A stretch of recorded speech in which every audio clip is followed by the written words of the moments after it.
సాగుతున్న సంగమిది. శతవసంత పథమునందు ప్రవహించే గంగ ఇది.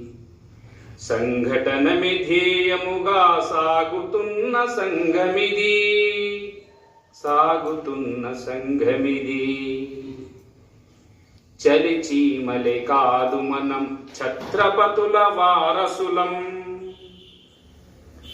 చలిచీమలే కాదు మనం ఛత్రపతుల వారసులం. ఘన పౌరుష శౌర్యముల కాంతులొలుకు కళికలం.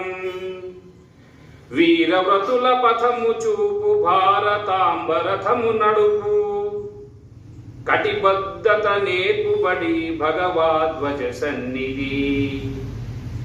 శతవసంత పథమునందు ప్రవహించే గంగ ఇది. సంఘటన